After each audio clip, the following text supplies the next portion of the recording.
మంగళగిరిలో పోటీ చేయాలని. నారా లోకేష్ మీద పోటీ అంటే అది సామాన్య విషయం కాదు. సుమారు నారా లోకేష్ బడ్జెట్ 100 నుంచి 150 కోట్లు. అటువంటి వ్యక్తులు మీరు ఎలా ఢీకొంటారు? నేను నారా లోకేష్ని ఏదో పెద్ద గొప్ప నాయకుడు అనిగా నేనైతే కన్సిడర్ చేయటం. నారా లోకేష్ ఎన్ని వందల కోట్లు ఖర్చు పెట్టినా ప్రజలు నారా లోకేష్ని లీడర్గా యాక్సెప్ట్ చేయటం, ఈవెన్ టీడీపీలో యాక్సెప్ట్ చేయటం. తన కొడుకు ఉపగలం చేశారు, అవి చేశారు, ప్రజల్లో తిరిగాడు, అదేం ప్రభావం చూపించదు. 4 సంవత్సరాల గడ్డి పీకావు ఏంటి? మినిస్టర్గా పనిచేసి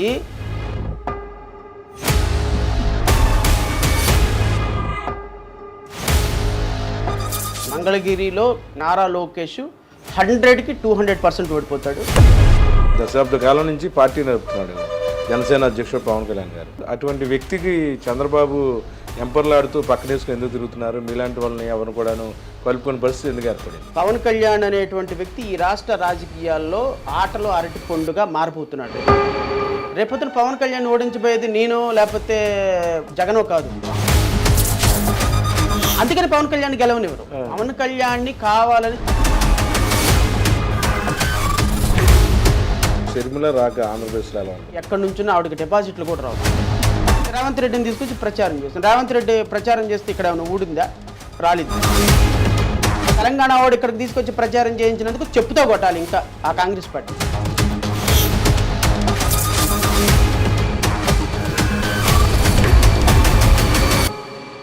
వెల్కమ్ టు ఐ డ్రీమ్. నేను మీ జర్నలిస్ట్ అలిమిని. ప్రస్తుతం నాతో జై భీమరావు పార్టీ వ్యవస్థాపక అధ్యక్షులు జడా శ్రావణ్ కుమార్ ఉన్నారు. 175 నియోజకవర్గాల్లోనూ 2024 ఎన్నికల్లో వారి అభ్యర్థుల్ని నిలబెడటానికి ఆయన సిద్ధంగా ఉన్నారు. మరి పక్కన న్యాయవాద వృత్తిని కూడా ఆయన పక్కన పెట్టి ప్రజాసేవ చేయాలని రాజకీయాలు వచ్చారు. అయితే ఇప్పుడు అందరూ కూడాను హాట్ టాపిక్ ఏంటంటే ప్రస్తుతం ఆయన నారా లోకేష్ మంగళగిరి నియోజకవర్గంలో ఆయన పోటీ చేయనున్నారు. ఈ నేపథ్యంలో ఈ ప్రాధాన్యత ఏదైతే ఆయన పోటీ చేసే నియోజకవర్గం సంబంధించి ప్రాధాన్యత నేపథ్యంలో నారా లోకేష్ని ఎందుకు జడా శ్రావణ్ కుమార్ గారు టార్గెట్ చేశారు? గతంలో టీడీపీకి ఫేవర్గా శ్రావణ్ కుమార్ గారు ఉన్నారని చెప్పుకున్నాను. గతంలో సోషల్ మీడియాలో హల్చల్ చేస్తూ వార్తలు వచ్చాయి. ప్రస్తుతం నాతో శ్రావణ్ కుమార్ గారు ఉన్నారు. మరిన్ని వివరాలు అడిగి తెలుసుకునే ప్రయత్నం చేద్దాం. జై భీమ్ శ్రావణ్ కుమార్ గారు. సార్ ఒకటి చెప్పండి, అసలు మీ ప్రొఫైల్ ఏంటి? ఎలా వచ్చారు రాజకీయాల్లోకి? అసలు న్యాయవాదిగా ఎలా మొదలెట్టారనేది. అంటే చాలామంది మిమ్మల్ని యూట్యూబ్లో చూస్తాం, చాలా ఛానల్స్లో చూస్తాం. అంటే శ్రావణ్ కుమార్ గారు మాట్లాడే మాటలు బాగుంటాయి. అంటే అసలు ఎక్కడి నుంచి వచ్చారు ఏంటి అని జర్నీ? సార్ నేను నేటివ్ ఆఫ్ గుంటూరు. ఓకే అండి. మా ఫాదర్ కారం. మీరు గుంటూరు కారం. అంటే కారం అంటే అంత ఘాటుగా ఉండే కారం కాదు, మిర్చి. అది మిర్చి. ఎందుకంటే నేను మా నాన్నగారు లైన్ ఇన్స్పెక్టర్గా ఏపీఎస్సిబి డిపార్ట్మెంట్లో వర్క్ చేశారు. మా మదర్ హౌస్ వైఫ్. సార్ పేరు? నాన్నగారి పేరు దాసు, చెడా దాసు. సో మేము చాలా పేద కుటుంబంలో పుట్టాము. నాన్నగారు చిన్న ఎంప్లాయీగా వర్క్ స్టార్ట్ చేశారు. ఎంప్లాయీగా అవటం చేత మదర్ది ఫాదర్ది ఇద్దరిది కూడా. మా అమ్మమ్మ గారు చాలా పెద్ద చొక్కా అని, మా అమ్మమ్మ గారు వాళ్ళ ఎమ్మెల్యేగా మా మావయ్య గారు ఉండేవాళ్ళు, చొక్కా పీటర్పాల్ ఫ్రాన్సిస్. వీళ్ళు నేపథ్యం కొంచెం పొలిటికల్గా ఉన్నదే, కానీ గుంటూరులో డిఫరెంట్ జాబ్స్లో మా నాన్నగారు పనిచేయటం, తర్వాత పదందిపాడు, ప్రత్తిపాడు, తెనాలి, పొన్నూరు, ఇట్లా కొన్ని ఉద్యోగరీత్యా ఆయన తిరగాల్సిన పరిస్థితి ఉన్నప్పుడు 20 సంవత్సరాల పాటు ప్రత్తిపాడులోనే, గుంటూరు జిల్లా ప్రత్తిపాడులోనే నా పుట్టుక, నా పెరుగుదల, 10th క్లాస్ వరకు అక్కడే చదువుకున్నాను. సో మా నాన్నగారు ఉద్యోగరీత్యా వెళ్ళటం చేత ప్రత్తిపాడుతో బాగా అనుబంధం ఏర్పడింది. ప్రత్తిపాడులోనే ఇల్లు కూడా కట్టుకున్నాం. అది మా సొంత ప్లేస్ అదే అని అనిపిస్తుంది. తర్వాత డిగ్రీ ఏసీ కాలేజీలో చదివాను. ఏసీ కాలేజీలో చదివినప్పుడు ఉద్యమ భావాలు, ఏఎస్ఎఫ్ఐ డిస్ట్రిక్ట్ ప్రెసిడెంట్ అప్పట్లోనే చాలా ఉద్యమాలు చేసేవాళ్ళం. బట్ తర్వాత PG VRS and YRN MCom చేశాను. తర్వాత లాకి ఆంధ్ర యూనివర్సిటీ వెళ్ళి లా అయిపోయిన తర్వాత వైజాగ్లోనే ప్రాక్టీస్ స్టార్ట్ చేశాను. అయితే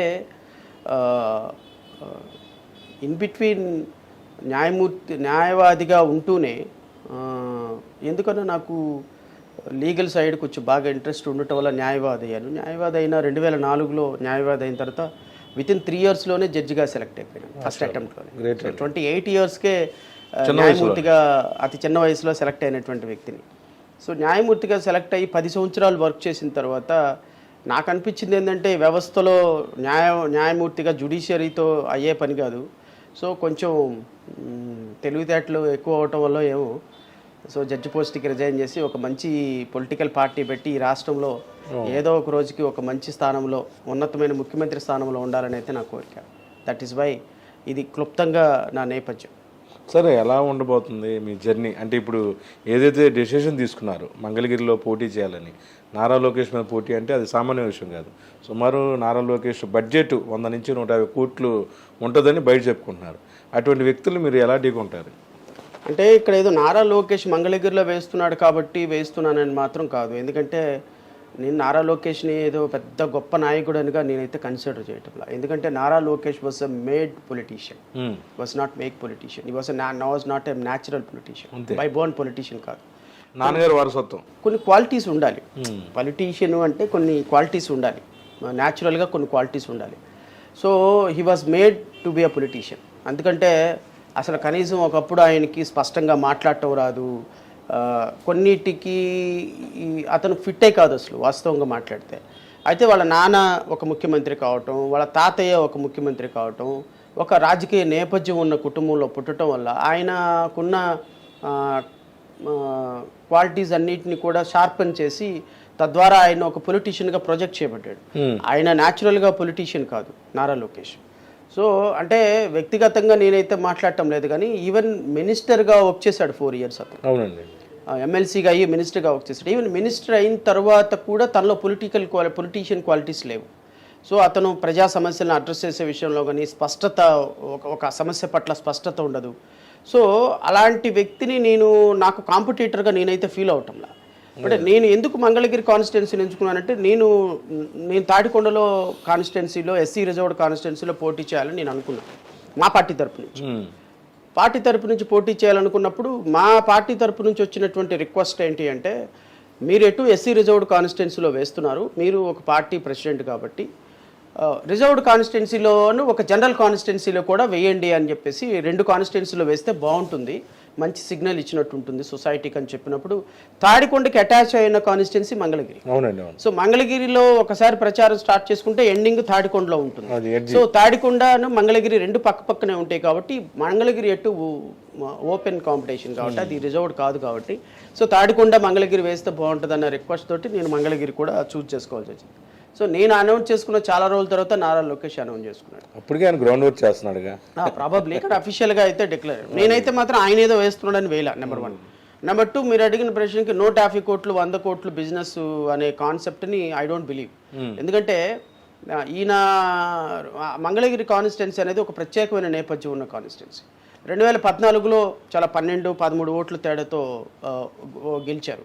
2019లో కూడా నారా లోకేష్ 5300 ఓట్లు తేడాతో నారా లోకేష్ ఓడిపోయినారు. అప్పుడు కూడా నాకు తెలిసి ఆయన బాగానే ఖర్చు పెట్టాడు, అయినప్పటికీ కూడా ఆయన ఓడిపోయాడు. సో నేను అనుకోవటం ఏంటంటే నారా లోకేష్ ఎన్ని 100 కోట్లు ఖర్చు పెట్టినా ప్రజలు నారా లోకేష్ని లీడర్గా యాక్సెప్ట్ చేయటం, ఈవెన్ టీడీపీలో యాక్సెప్ట్ చేయటం అది నిజమేనండి. చాలా మంది అంటారు, ట్రూ, సీనియర్ పొలిటీషియన్లు. చంద్రబాబు నాయుడే యాక్సెప్ట్ చేయడు, ఎవరో కాదు, తన కొడుకు లీడర్ అని చంద్రబాబు నాయుడే యాక్సెప్ట్ చేయడు. ఎందుకంటే రియాలిటీ ఒకటి ఉంటుంది కదా అలీం గారు. అంటే యువగలం చేశారు, అవి చేశారు, ప్రజల్లో తిరిగాడు, అదేం ప్రభావం చూపించదు. యువగలం అంతా కూడా న్యాచురల్గా వచ్చిన జనాలు కాదు, లీడర్షిప్ ఏం లేదు. ఇప్పుడు యువగలం ఎందుకు చేశారు మీరు? నాయకుడిగా ఎదగటా చేశాడు. మరి ఇంతకుముందు మినిస్టర్గా చేసింది ఏంటి? అప్పుడు నాయకుడు కదా. అప్పుడు 2019లో ఎమ్మెల్యేగా పోటీ చేశారు, అప్పుడు నాయకుడు కదా. మీరు 4 సంవత్సరాలు మినిస్టర్గా చేసిన తర్వాత ప్రజా సమస్యలు తెలుసుకునేది ఏంటి? ప్రజల్లోకి వెళ్ళి తెలుసుకునేది ఏంటి? పిచ్చిగా జనం నమ్మరా? చూపించేవాళ్ళు కదా. అంటే నేను అనేది ఏంటి అంటే, మీరు స్లిమ్గా అవడానికి యోగాళం చేశారు అనుకుంటాను. 2, మీ పార్టీలో నేను కూడా ఒక లీడర్ అని రోజుకి ఒక 2 కోట్లు 3 కోట్ల ఖర్చు పెట్టి పాదయాత్ర చేసి ఉంటారు అనుకున్నా. పాదయాత్ర వల్ల ఈయన సాధించింది ఏంటి? ప్రజా సమస్యలు. 4 సంవత్సరాలు గడ్డి పీకావా ఏంటి?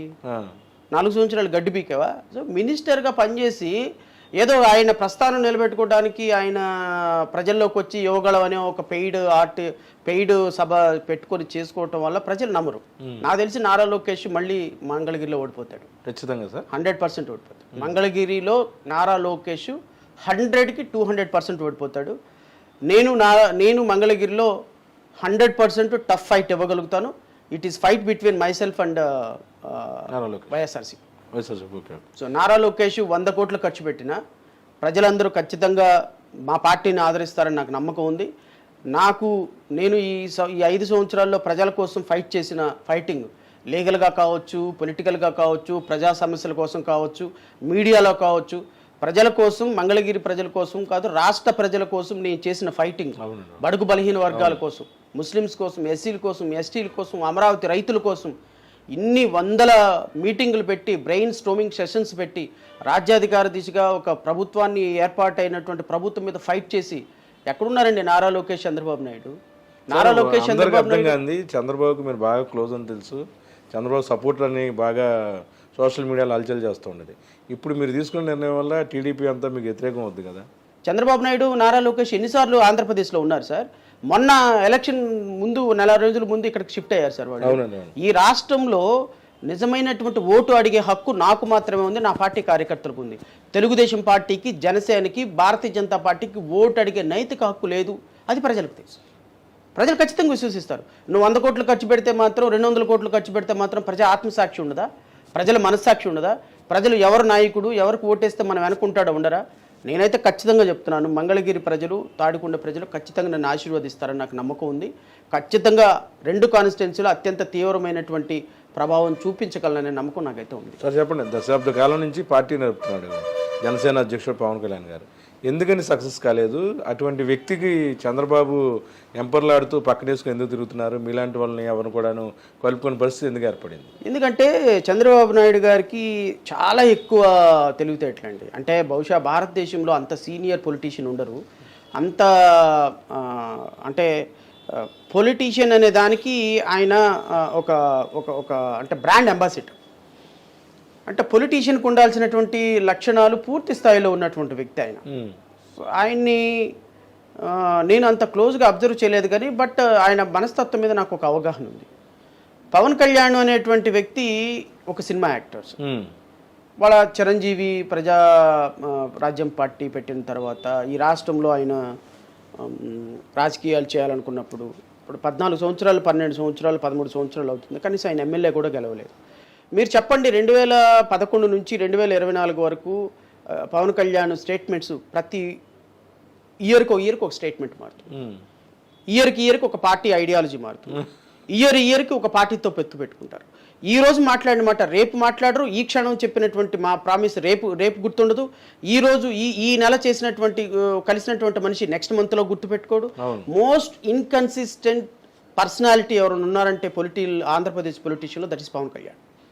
Most inconsistent character and reliability లేనిటువంటి వ్యక్తి. మీరు పవన్ కళ్యాణ్ అనేటువంటి వ్యక్తిగతంగా నేను మాట్లాడను. ఆ పెళ్లిళ్ళ జోలికి, దాని జోలికి నేను వెళ్ళను. ఎందుకంటే ఆయన వ్యక్తిగతమైనటువంటి విషయం.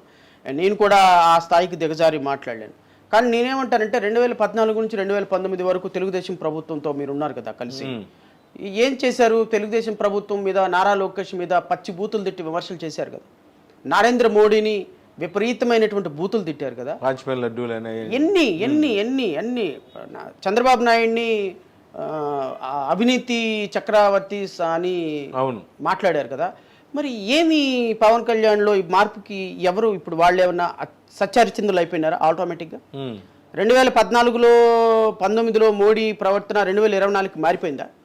2019 నుంచి ఇప్పుడు 2018-19 వరకు మోడీ మనకు అన్యాయం చేశాడు. 2019 నుంచి 2024 వరకు జగన్మోహన్ రెడ్డి ప్రభుత్వంలో మోడీ మనకు న్యాయం చేశాడు. మోడీ మనకి బడ్జెట్ ఇచ్చాడు. మోడీ మనకి అద్భుతమైనటువంటి విభజన హామీలు నిర్వర్తించాడు.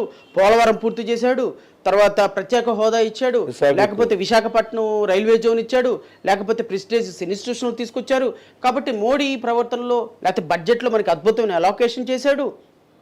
వెనుకబడిన జిల్లాలకి నిధులు ఇచ్చాడు. సో ఇంత గొప్పగా 2019 నుంచి 24 వరకు అమరావతిని డెవలప్ చేశాడు. ఇన్ని చేశాడు కాబట్టి మోడీ గారిని మేము తప్పుగా అర్థం చేసుకున్నాము, మమ్మల్ని క్షమించండి మోడీ గారిని అడిగారా? దానికోసం నిన్న మోడీని ప్రైజ్ చేశారా? భారతదేశంలోనే అపర భాగీరథుడు, ప్రపంచ దేశాల్లో అవన్నీ తీసుకొచ్చినాడని పొగిడారా? 2019 నుంచి 2024 వరకు ఈ దేశంలో సిక్కిం రాష్ట్రానికి చేసిన నిధులు కూడా ఈ రాష్ట్రానికి ఇవ్వకపోతే, 50 లక్షలు ఉన్నటువంటి రాష్ట్రానికి కూడా ఇవ్వని నిధులు 5 కోట్ల మంది ప్రజలకు ఇవ్వకపోతే మోడీ గొప్పవాడయ్యాడు మీకు? ఈ 5 సంవత్సరాల్లో మోడీ ఈ రాష్ట్రానికి అన్యాయం చేస్తే ఏం చూసి నిన్న పొగిడారు పవన్ కళ్యాణ్ చంద్రబాబు నాయుడు? ఏం చూసి నిన్న మోడీని ఆకాశానికి ఎత్తేశారు? రాష్ట్ర ప్రజలకు అర్థం కాదా? అంటే మీ ఇద్దరు అక్కడ కౌగులించుకొని మీ ఇద్దరు ఈ రాష్ట్రానికి మోడీ అవసరం అని చెప్పి చెప్తే పిచ్చోళ్ళ జనం ఆంధ్రప్రదేశ్ రాష్ట్ర ప్రజలు మరొకసారి మోడీ కావాలన్న 5 కోట్ల మంది ప్రజలకు అయింది కనకదుర్గమ్మ సాక్షిగా ఆశీర్వదించింది. అవును, పవన్ కళ్యాణ్ నిజంగా చెప్తున్నా, పవన్ కళ్యాణ్ని నిజంగా అర్థం చేసుకునే వాళ్ళు ఎవరైనా ఉంటే పవన్ కళ్యాణ్ని నీచాతి నీచంగా ఓడిస్తారు రేపొద్దున పిఠాపురం. ఈ రాష్ట్రంలో సర్వనాశనం చేసినటువంటి వ్యక్తి ఎవరైనా ఉన్నారంటే ఒకటి కాంగ్రెస్ పార్టీ హయాంలో చిరంజీవి, నెంబర్ 2 భారతీయ జనతా పార్టీ హయాంలో పవన్ కళ్యాణ్. సార్ ఇప్పుడు మీరు పిఠాపురం నుంచి కూడా అభ్యర్థిని పెడుతున్నారని తెలుసు. ఆల్మోస్ట్ పిఠాపురం నుంచి జగ్గర్ప మల్లికార్జున అని పద్మశాలీల అబ్బాయి 8 డిగ్రీలు 9 డిగ్రీలు ఉన్నతమైన డిగ్రీలు పీజీ డిగ్రీలు చేసినటువంటి వ్యక్తి, న్యాయవాది, చాలా మంచి సామాజిక నేపథ్యం ఉన్నటువంటి వ్యక్తి. పిఠాపురంలో చాలా కాంపిటీషన్ ఇవ్వగలుగుతాడు పవన్ కళ్యాణ్కి. పవన్ కళ్యాణ్ కూడా పిఠాపురంలో ఓడించబోతున్నాం. సార్ ఒకటి చెప్పండి, పిఠాపురంలో సామాజిక పరంగా ఈక్వేషన్లను తీసుకుంటే వారి సామాజిక ఎక్కువ ఉన్న నేపథ్యంలో ఈ అబ్బాయి వర్కౌట్ అవుద్దని ఎవరైతే న్యాయవాది ఉన్నారు సార్. ఇప్పుడు సామాజిక వర్గ సమీకరణాలు అనేది ఒక క్యాలిక్యులేషన్ మాత్రమే సార్. ఇప్పుడు ఒక ఓసీ కాన్స్టిట్యున్సీలో ఎస్సీ ఓట్లు 60-70 వేలు ఉంటాయి. ఓసీ కాన్స్టిట్యున్సీ అక్కడ కమ్మ అభ్యర్థులు ఇద్దరు ఉంచున్నారు అనుకోండి, ఎస్సీలు ఎవరికి వేస్తారు ఓట్లు? ఎవరో ఒకరికి వేయాల్సిందే కదా.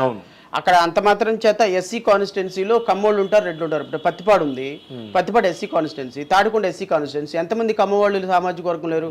వాళ్ళు ఎవరో వాళ్ళకి ఓసీకి వేయాల్సిందే కదా. ఇక్కడ కాన్స్టిట్యున్సీలో అభ్యర్థి నుంచున్న సామాజిక వర్గాల యొక్క అభ్యర్థి యొక్క ఆలోచన సామాజిక నేపథ్యం అనేది కొంతవరకు మాత్రమే ఇన్ఫ్లుయెన్స్ చేయగలుగుతుంది.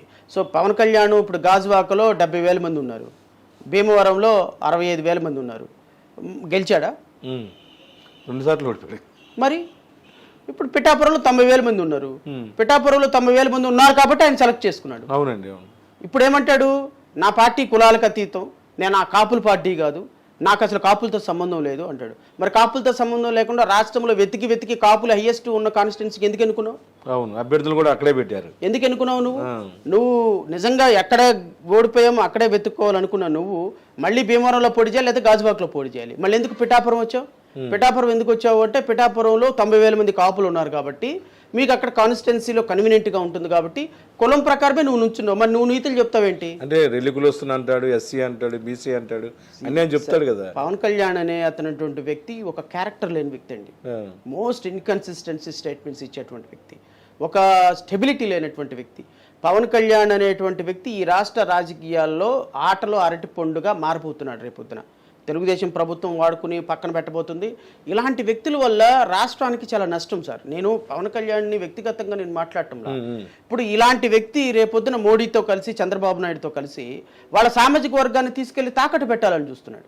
వాళ్ళ 21 సీట్లు తీసుకుని పోటీ చేస్తున్నాడు. అసలు మీరు ఈ రాష్ట్రానికి ముఖ్యమంత్రి కావాలనే లక్ష్యంతో నేను అనుకుంటున్నాను పవన్ కళ్యాణ్ కంటే నేను 1000 రెట్లు గొప్ప సార్. 100%. ఎందుకు గొప్ప తెలుసా? ఈ రాష్ట్రంలో భారతీయ జనతా పార్టీ కేంద్రాన్ని పరిపాలించే పార్టీ 175 నియోజకవర్గాల్లో పెట్టడంలా, జనసేన పెట్టడంలా, తెలుగుదేశం పెట్టడంలా, సిపిఐ పెట్టడంలా, సిపిఎం పెట్టడంలా, కాంగ్రెస్ పార్టీ పెట్టడంలా, బీఎస్పీ పెట్టడంలా, వీసీకే పెట్టడంలా.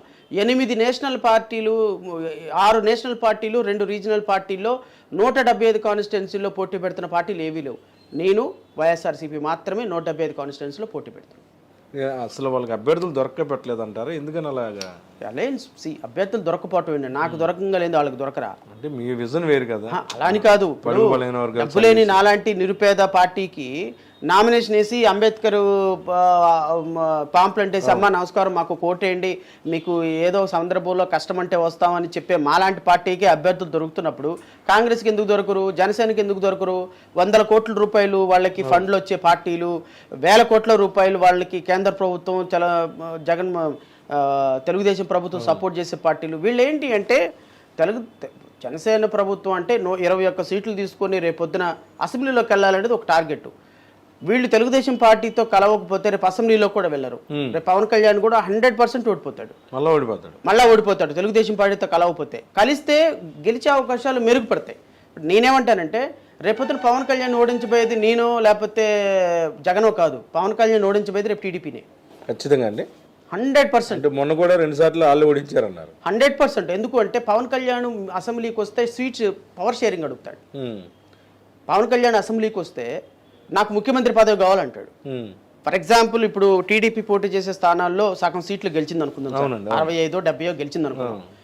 ప్రభుత్వం ఏర్పాటు చేయడానికి ఇంకో 18 సీట్లు కావాలి కదా. 18 సీట్లు for example Bharatiya Janata Party and Pawan కళ్యాణ్కి కలిపి వచ్చినాయి అనుకోండి, 31 సీట్లు 18 సీట్లు వచ్చినాయి అనుకుందాం. వీళ్ళు ఇస్తే కానీ ఆయన ముఖ్యమంత్రి కాడు. ఇప్పుడు ఏమంటారు, మీరు మాకు 2 సంవత్సరాలు ముఖ్యమంత్రి ఇస్తే మేము అప్పుడు మీకు మద్దతు ఇస్తామంటారు. బాబు గారికి అసలు ఒప్పుకోడుగా. ఒప్పుకోకపోతే ప్రభుత్వం ఏర్పాటు కాదుగా. అవును, అందుకని నేను గెలవనివ్వరు అసలు. అందుకని పవన్ కళ్యాణ్ గెలవనివ్వరు. పవన్ కళ్యాణ్ని కావాలని చంద్రబాబు నాయుడు ఓడిస్తాడని నిశ్చితమైన నమ్మకం నాకుంది. ఓకే. సో ఖచ్చితంగా పవన్ కళ్యాణ్ ఏదేమైనా అసెంబ్లీ గేటు తాకనివ్వం 100%. అంతేనండి. అయితే నా స్థాయిలో నేను, చంద్రబాబు నాయుడు స్థాయిలో చంద్రబాబు నాయుడు, వైఎస్ఆర్ కాంగ్రెస్ పార్టీ స్థాయిలో వైఎస్ఆర్ కాంగ్రెస్ పార్టీ. ఎందుకంటే అలీం గారు ఇక్కడ నేను వ్యక్తిగతంగా మాట్లాడటంలా, నేను ఎందుకు మాట్లాడుతున్నానంటే పవన్ కళ్యాణ్ అనేటువంటి వ్యక్తి ఈ రాష్ట్ర భవిష్యత్తుని భారతీయ జనతా పార్టీ కాళ్ళ కింద, భారతీయ జనతా పార్టీ కాళ్ళ కింద, ఆర్ఎస్ఎస్ భావజాలం కింద ఈ రాష్ట్రంలో ఉన్న 1,50,00,000 మంది ఎస్సీ ఎస్టీలు, ఈ రాష్ట్రంలో ఉన్న 90 లక్షల మంది ముస్లిమ్స్, ఈ రాష్ట్రంలో ఉన్నటువంటి 60 లక్షల మంది ఎవరైతే చిన్న చిన్న కుటుంబాలు బడుగు బలహీన వర్గాలు ఉన్నారో వీళ్ళందరి భవిష్యత్తుని ఇంచుమించుగా 3 కోట్ల మంది ప్రజల యొక్క భవిష్యత్తుని మోడీ కాళ్ళ కింద పెట్టడానికి ప్రయత్నం చేస్తారు. వీళ్ళిద్దరు కలిసి పవన్ కళ్యాణ్, చంద్రబాబు నాయుడుని ఒప్పించిందే Pawan Kalyan. So Pawan Kalyan is first culprit here. పవన్ కళ్యాణే భారతీయ జనతా పార్టీతో కలవాలి, ఈ రాష్ట్రంలోకి తీసుకురావాలి, ఈ రాష్ట్రంలో వాళ్ళకి సీట్లు, పవన్ కళ్యాణ్కి ఇచ్చిన సీట్లు కూడా త్యాగం చేశాడండి బీజేపీ కోసం ఆయన. అది ఎవరు చేయరుగా సార్, అది ఎందుకైనా బికాస్ రాష్ట్రంలో ఎస్సీ ఎస్టీల యొక్క ముస్లిమ్స్ యొక్క ఇంట్రెస్ట్ని తాకట్టు పెట్టాలని చూసేటువంటి పవన్ కళ్యాణ్ గెలిస్తే ఈ రాష్ట్రంలో 1,50,00,000 మంది బడుగు బలహీన ముస్లిమ్స్ క్రిస్టియన్ల యొక్క భవితవ్యం ఆగమగోచరం అవుతుంది సార్. సెక్యులర్ భావాలు అంటారు. ఎవరంటే సెక్యులర్ భావాలు? డైరెక్ట్ గా మోడీ చెప్తాడు హిందుత్వ, జై శ్రీరామ్. నిన్న పవన్ కళ్యాణ్ ఏమంటాడు, అయోధ్యలో రాముడిని ప్రతిష్ఠించిన ఈయన డైరెక్ట్ గా మోడీని రాముడితో పోల్చాడు. నేనేమంటానంటే పోల్చడం తప్పు కాదు. ఈ రాష్ట్రంలో ఒక భావ వైరుధ్యం ఉంది ఎవరికి, భారతీయ జనతా పార్టీకి అండ్ అంబేద్కర్ వాదులు. జై భీమ్ జై శ్రీరామ్ నినాదం. ఈ అంబేద్కర్ వాదులందరూ కూడా భారతీయ జనతా పార్టీ భావజాలానికి వ్యతిరేకం. ఎందుకంటే రాజ్యాంగాన్ని మార్చాలి అనేటువంటి ఒక ఆలోచనతో పార్టీ. ఇప్పుడు ఇలాంటి పార్టీకి మీరు సెక్యులర్ భావాలు రుద్ది ఇప్పుడు రాష్ట్రంలో ఉన్న ముస్లిమ్స్ని, క్రిస్టియన్స్ని, ఎస్సీ ఎస్టీలను తీసుకెళ్ళి తాకట్టు పెడితే, ఇప్పుడు పవన్ కళ్యాణ్కి తెలుగుదేశం కూటమికి ఓటేస్తే వీళ్ళందరూ తీసుకుని వెళ్ళి రేపొద్దున భారతీయ జనతా పార్టీకి తాకట్టు పెడితే రేపొద్దున ఈరోజు ముస్లిమ్స్కి సిఏఏ ఇచ్చారండి. ఇప్పుడు మీరు ఒక ముస్లిం సార్, మీరు నాకు తెలిసి ఈ దేశంలో తాతలు తండ్రుల నుంచి ఉన్నారు. మీ ఇంటికి ఒక భారతీయ జనతా పార్టీ వీళ్ళు వచ్చారు, రేపు పొద్దున సిఏఏ ఏజెంట్లు వచ్చారు. అలిమి గారు మీరు ఎక్కడ పుట్టారు అని అడిగారు. ఇండియాలో పుట్టానమ్మా అని. మీ నాన్నగారు ఎక్కడ పుట్టారు? భారతదేశంలో పుట్టానమ్మా. మీ తాతగారు ఎక్కడ పుట్టారు? నాకు తెలియదమ్మా ఎక్కడ పుట్టారు మా తాతగారు. మీ తాతగారు ముత్తాతగారు ఈ దేశంలో పుట్టాము, మీరు పాకిస్తాన్ నుంచి బంగ్లాదేశ్ నుంచి రాలేదని సర్టిఫికెట్ తీసుకుని రండి అన్నారు అనుకో. మీరు భారతీయులోని ఈ దేశంలో నిరూపించుకోమని సర్టిఫికెట్ తీసుకున్నాం, మీ మానసిక పరిస్థితి ఏంటి? అసలు ఏంటంటేనే భయంగా ఉంది. మీ మానసిక పరిస్థితి ఏంటి సార్? అంటే భారతదేశంలో ఉన్న ప్రతి ముస్లిము నేను ఈ దేశంలో పుట్టాను, మా తాత కూడా ఈ దేశంలో పుట్టాడని సర్టిఫికెట్ తేవాలా? అంటే ఈ రోజున మీకు ఆ సర్టిఫికెట్ అవసరమా? ఈ రోజున ఈ సర్టిఫికెట్ తీసుకొచ్చి హిందువులకి ముస్లిమ్స్కి గొడవలు పెడదామనా? ఈ దేశంలో 10 కోట్ల మందికి పైగా ఉన్న ముస్లిమ్స్ని అప్రహెన్షన్కు గురి చేసి తద్వారా రేపు గెలవాలనుకుంటున్నారా? దీనికి భారతీయ జనతా పార్టీ చేసే దురదృష్టకరమైన ప్రయోగానికి తెలుగుదేశం పార్టీ, జనసేన ఏం సమాధానం చెప్తారు? ముస్లిమ్స్ ఎట్లా ఓటేస్తారు రేపొద్దున? మీకు క్రిస్టియన్స్ ఎట్లా ఓటేస్తారు? మీకు రేపొద్దున మీకు నమ్మరు అలీం గారు, నేను కొన్ని వందల కేసులు చేస్తుంటాను. ఆర్టికల్ 25, 26 అనేది ఈ భారతదేశంలో రాజ్యాంగంలో ఏ వ్యక్తి అయినా ఎక్కడికైనా వెళ్ళి ఎవరినైనా పూజ చేసుకోవచ్చు. నేను ముస్లిం కావాలనుకున్నా, నేను మసీదుకి రావాలనుకున్నా, మసీదులో కొన్ని ఫార్మాలిటీస్ ఉంటాయి, అవి పూర్తి చేస్తా, మసీదుకి వచ్చి ప్రార్థన చేసుకుంటా. మీరు క్రిస్టియన్ అవ్వాలనుకున్నారు, చర్చికి వస్తారు, ప్రార్థన చేసుకుంటారు. నేను రాముడి టెంపుల్కి వెళ్ళాలనుకున్నా, రాముడి టెంపుల్కి వెళ్తాం, రాముడి దగ్గర ప్రార్థన చేస్తాం. మత స్వేచ్ఛ ఉంది కదా, ఎవరినైనా పూజించుకోవచ్చు కదా. ఈ రోజున because of this bloody people ఎంప్లాయీస్గా ఉన్నటువంటి ఎస్సీలు చర్చికి బయట కొంగు చోటన బైబిల్ పెట్టుకొని దాసి పెట్టుకొని వెళ్తున్న సందర్భాలు కొన్ని వేలు జరుగుతున్నాయి ఎవ్రీడే. ఎందుకో తెలుసా, చర్చికి వెళ్తున్నట్టు కనుక నువ్వు బైబిల్ పట్టుకొని కనపడితే ఫోటో తీస్తున్నారు, ఎంఆర్ఓ దగ్గర క్యాన్సిలేషన్ ఆఫ్ క్యాస్ట్ సర్టిఫికేట్ వేస్తున్నారు. ఆ రిజర్వేషన్లో పొందినటువంటి వ్యక్తి ఏమో భయపడిపోతున్నారు. కుటుంబం అంతా ఇప్పుడు తిరుమల తిరుపతి దేవస్థానంలో ఆ కింద almost all SC ST employees అంతా అది జరుగుతుంది. ఈ రాష్ట్రంలో ఇది ఒక ప్రతి మండల గ్రామ కమిటీ కూడా ఆర్ఎస్ఎస్కి సంబంధించిన మండల గ్రామ committee this is working out now. మరి ఆ పాపం పవన్ కళ్యాణ్ ఏ విధంగా సమాజం పవన్ కళ్యాణ్ రేపొద్దున ఈ ప్రాసెస్ లో ఈ పవన్ కళ్యాణ్ అనేటువంటి వ్యక్తి ఈ పాముగా మారుతున్నాడు. ఈ రాష్ట్రంలోకి భారతీయ జనతా పార్టీకి ఎంట్రన్స్ ఇచ్చి ఎస్సీలు ఎస్టీలు క్రిస్టియన్లు ముస్లిం యొక్క భవితవ్యాన్ని అణకదొక్కుతున్నాడు. దీనికి తెలుగుదేశం పార్టీ కూడా సమాధానం చెప్పాలి. దీనికి భారతీయ జనతా పార్టీని ఎందుకు తీసుకొస్తున్నారు సమాధానాలు చెప్పాలి. నిన్న మీరు ఇచ్చినటువంటి నిన్న చిలకలూరుపేటలో చేసినటువంటి ప్రతి ప్రసంగానికి ఏ విధంగా ఈ జాతికి సమాధానం చెప్తారు, వీళ్ళిద్దరు కూడా సమాధానం చెప్పాలి. చెప్పకుండా ఓటు అడిగే హక్కు ఈ రాష్ట్రంలో లేదు. అందుకనే కూటమి రేపు ఓడిపోబోతుంది. జనసేన, భారతీయ జనతా పార్టీ, తెలుగుదేశం ప్రభుత్వం, తెలుగుదేశం కూటమి ఈ రాష్ట్రంలో అధికారంలోకి రావటం లేదు. ఇది నాకున్నటువంటి నిశ్చితమైన అభిప్రాయం. సార్ ఒకటి చెప్పండి, చాలామంది ఈ మధ్యన టీడీపీలో సీట్లు ఆశించారు. మహాసేన రాజేష్ లాంటి వ్యక్తికి ఆఖరిలో సీటు రద్దయిపోయింది. అంటే ఎందుకని ఇలాగే జరిగింది? నాకు దళితుడు కాబట్టి సీటు విషయంలో చంద్రబాబు అన్యాయం చేశాడని పరిస్థితి ఎందుకు వచ్చింది? ఈ పిచ్చి మాటలు అనవసరం.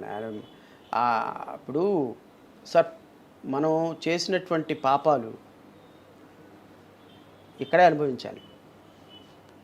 మనకి మాట్లాడే స్వేచ్ఛ ఉంది కదా అని, మనకి రాజ్యాంగంలో అంబేద్కర్ గారు ఒక ప్రాథమిక హక్కుగా ఇచ్చారు కదా అని, మనకి మాట్లాడే నాలెడ్జి, మాట్లాడగలిగిన చతురత ఉంది కదా అని పిచ్చి మాటలు ఏది పడితే అది మాట్లాడితే ఇలాగే ఉంటుంది.